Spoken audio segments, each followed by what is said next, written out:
What's going on today, guys? Primal Sabbath here, and today we're going to be taking a look at the Transformers Beast Machines Magmatron. This, I think, was a Target exclusive, maybe, perhaps. I knew T-Rex was a Target exclusive. This was either Target or Toys R Us, but it is essentially the exact same as the Japanese Beast Wars Neo release. Like, there are no differences. The only way I can tell these apart is that I got this in a Beast Machines box, and I did not get it with any weapons. So, like, that's it. Supposedly, some of the weapons are a little rounded or sharper or what have you on, like, the Japanese version. Or supposedly they're more rounded on this than the Japanese version, but I've talked around, asked a few people, and I got no such confirmation from that. And the one I have, I got out of a Neo box. So I don't know, but I'll kind of show off all the other weapons and whatnot with that one. This one I only have just kind of like the basic, the gray sword. So there's that. Yeah. So basically, this, and I really wish the one thing they would have changed was they still kept the Predacon spark crystals. And his is, I think his is under here, I believe, and we'll get to that whenever we get to it. And his is kind of tucked away too. But all the other Beast Machines Dinobots that utilize spark crystals actually got a special Dinobots spark crystal, and I'll kind of show that off like as we go through these Dinobots video reviews and things like that. There was even one figure that got retooled to utilize a spark crystal, but unfortunately all like not all of them did.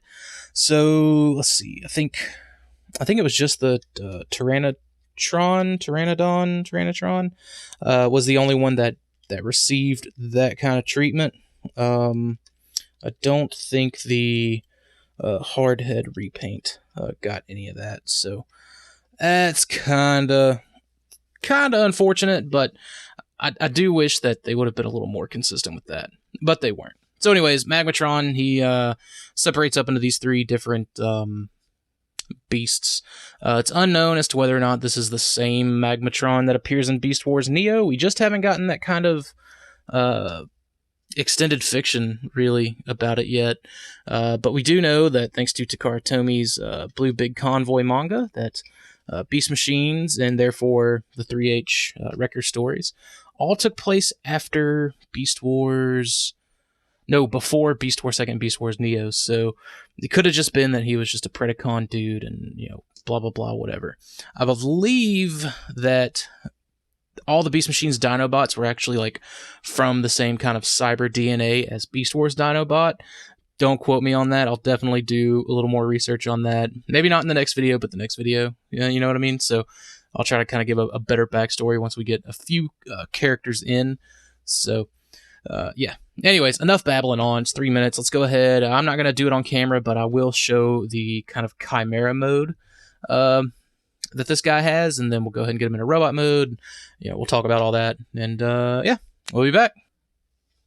Alright, so here he is in the Chimera mode, his kind of 3-beast combination beast mode, and you can kind of see why it's called a Chimera. So all three heads are facing forward, and I probably could have done a better job with this this leg transformation, but it's quite alright. So the neck of the seesaw, or that's at least what it's called in Japan, I believe, kind of does form like this sort of pseudo tail, but it's got a head on it, and you got the pterodactyl. This probably isn't a pterodactyl. I think it's some other kind of weird dactyl with a P in front of it name, and then the, I guess, T-Rex, not T-Rex, sort of head right here. And his is the only one that has like a kind of like a spring-loaded opening and closing. I think because like once it opens all the way, there's missiles that come with this guy that you could put in there and it would launch those missiles. But saving it for the Japanese review. So gotta keep y'all coming back for that one at the very least. So yeah, let me straighten all that back out, get them to kind of stand sort of evenly. Then still kind of get them in a sort of running pose like that. Honestly, I think this mode kind of complements like Beast Big Convoy's alt mode a little bit better.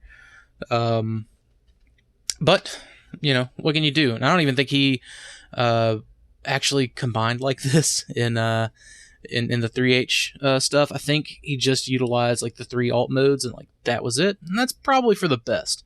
But overall, it's creative enough that I dig it. And, like, there's nothing else like it. You know what I mean? At least in the Beast Wars line. I can't speak for all 500 G1 toys that they made, but I do think it's pretty cool. I'm probably alone in thinking that, but, you know, it is what it is. So let's go ahead and get him into robot mode. Alright, so here we have Magmatron in his robot mode. Now, this is, again, kind of like following that whole sort of like Chimera theme here, I guess. I don't have these little feetums plugged in all the way here. And that's something that is a bit of an issue with both the Dinobots one and even the original one, is that these feet really don't like to stay pegged in. Quite frankly, I'm not a fan of all this, because, like, okay, so real quick, let's just go ahead and get into my complaints. You have the option for head rotation, despite not necessarily being able to get all of it, but it still rotates. So there's still something there, but you limit it by having these feet plugged in here on the chest. The ball joints here, I mean, you could, I guess, remove them, but, you know, you would still only kind of be limited to looking that way with it, which is kind of a bummer. I do like how this little dino head plugs on to his shoulder. I like how all the dinosaur heads are present, basically. Again, like I said, we would see his Predacon Spark Crystal later on in the video, and this is me making good on my promise. So there's that. And essentially all 3 Spark Crystals are basically visible in this mode. I say basically, and he does have to use his tail there as kind of a kickstand. I mean, you can get him into some sort of kind of dynamic poses if you want to. He doesn't really have like a whole lot of options out there, and you want to make sure everything kind of like stays sort of connected. And Jesus, tight arms. But, and like, that's another thing, man. He's got the worst elbows that they could ever put on Transformers ever. The curling iron elbows. Not a super huge fan of those, like, at all. But, I mean, that's just kind of like the hand we've been dealt on this one, basically. But, you know, if you want to, I guess, kind of get him reaching out a little bit, like, you know, I don't know. He definitely looks better with his weapons in hand. Let's see. Let's try to get this a little bit lower, kind of like on eye level.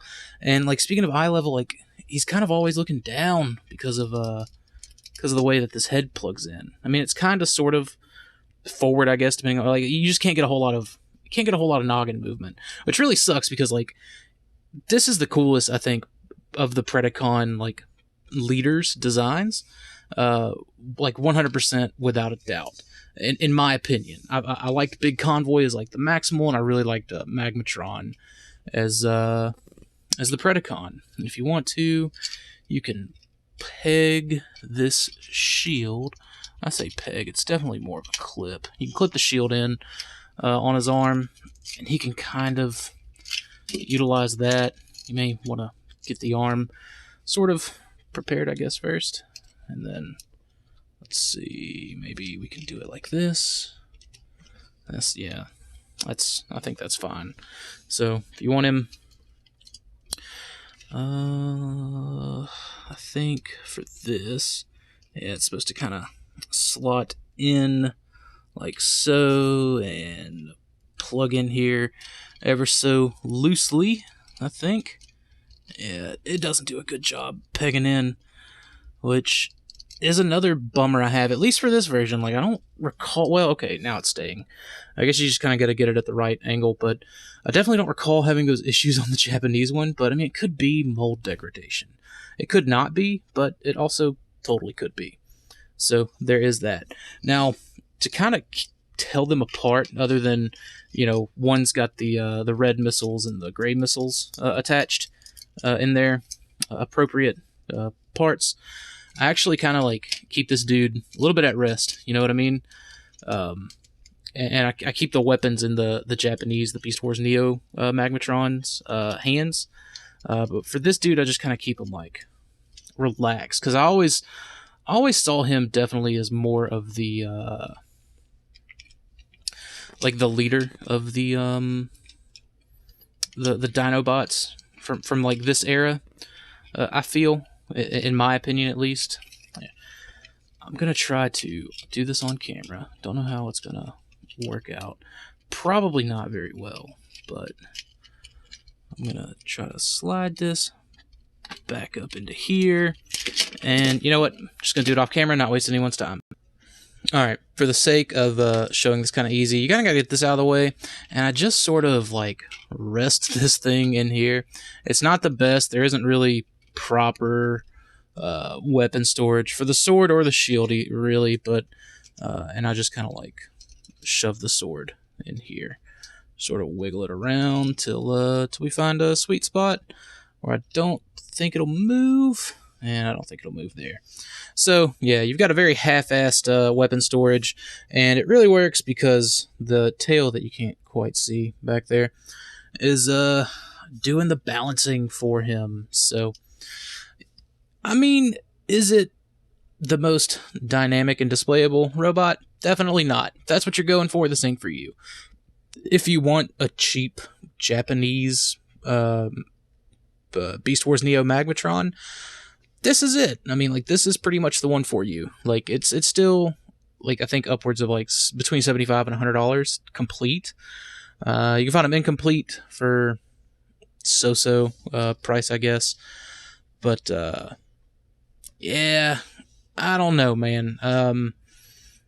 If you're not a super completionist, I wouldn't necessarily recommend it. I do recommend it because it is one of the Predacon leaders. Although this, I keep it with a totally different group. If you're kind of casually sort of into it or whatever, I don't think it's awesome enough to buy twice. That's just basically, I think, what I'm trying to get around to. For me, I wanted, I go for displays. If you go for displays, get it twice. If you want both a Neo and a Beast Machines Dinobots display, it's definitely worth picking up. It does do some cool stuff. This, I've always thought was cool. I mean, it can't stay because it's part of the spring gimmick, but if you wanted him to do just like some crazy, angry, blah blah poses, you could do that. You can make that work. Matter of fact, I don't know if you actually could make that work or if I'm just pulling your leg, but either way. So that's pretty much it for Magmatron. Again, my complaints: it doesn't have any weapon storage. It kind of needs this tail to balance, but you can do some okay poses with it too.